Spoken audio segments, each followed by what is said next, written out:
Chapter 5 of NEET syllabus from class 11th, morphology of flowering plant. Morpho actually means shape. You know, morpho word आता है shape के लिए. तो अब जब हम morphology की बात करते हैं तो हम कहते हैं it is the study of external features. तो प्लांट की लीव्स, रूट, स्टेम, इनके क्या शेप्स हैं, उनकी कंप्लीट स्टडी मॉर्फोलॉजी में आती है along with the study of flower. Yes or no? तो अब देखिए इस चैप्टर का नीट कनेक्शन इस वीडियो में हम लर्न करने जा रहे हैं. तो this chapter is useful in complete understanding of morphological studies. Means हमको फ्लावरिंग प्लांट के डिफरेंट ऑर्गन्स के शेप लर्न करने हैं, ठीक, along with adaptations shown by them.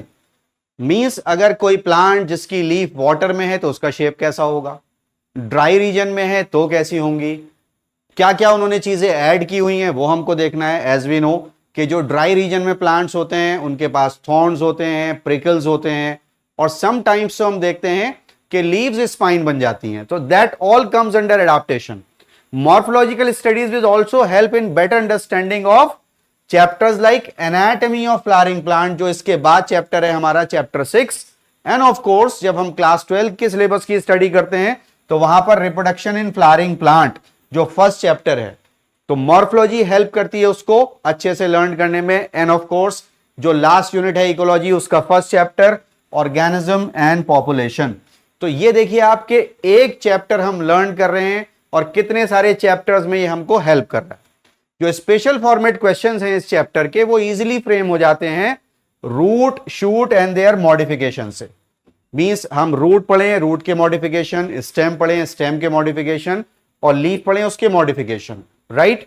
Plus flowers and seed. Flower में हमको एंड्रोशियम, गाइनेशियम, कोरोला, कैलिक्स, इन सब की organization, especially aestivation, as we know it is very very important topic, and placentation. इन दो टॉपिक्स को तो छोड़ करके जाना ही नहीं होता है नीट में. These are very very important topics. And then जो इंपॉर्टेंट एंजियोस्पर्मिक फैमिलीज हैं, फ्लावरिंग प्लांट की फैमिलीज हैं, वो हमारे सिलेबस में गिवन है, specially Solanaceae.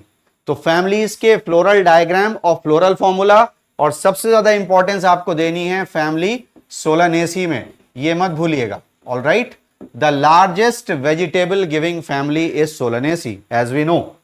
Then for better understanding of this chapter हमारी जो ग्रिप है वो मॉर्फोलॉजिकल फीचर्स पर होनी चाहिए कि मॉर्फोलॉजी के बेसिक्स क्या हैं, कि हमारी जो ऑर्गेनाइजेशन है वो रूट की कैसी होती है, primary root, secondary root, then tertiary roots that makes up the tap root system.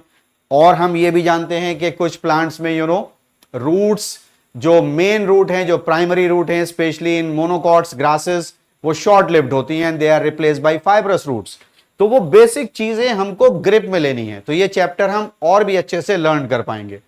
और साथ ही साथ हमको ये भी पता है कि अगर हम चैप्टर प्रिपेयर कर रहे हैं तो जो प्रॉपर नॉलेज होती है पैटर्न ऑफ क्वेश्चंस की, वो भी हमें होनी चाहिए. इस चैप्टर से जो क्वेश्चंस आते हैं वो स्टेटमेंट बेस्ड होते हैं, मैचिंग टाइप होते हैं, और एसर्शन रीजन के क्वेश्चंस भी होते हैं. तो उनकी प्रैक्टिस भी हमको साथ साथ करके जानी है, ठीक है. अब मॉर्फोलॉजी में अगर हम एक सिस्टम के हिसाब से चलते हैं तो चैप्टर हमारे लिए बहुत इजी है. यू स्टार्ट फ्रॉम रूट, फिर आप आगे बढ़िए स्टेम पर, और फिर जाइए लीव्स पर.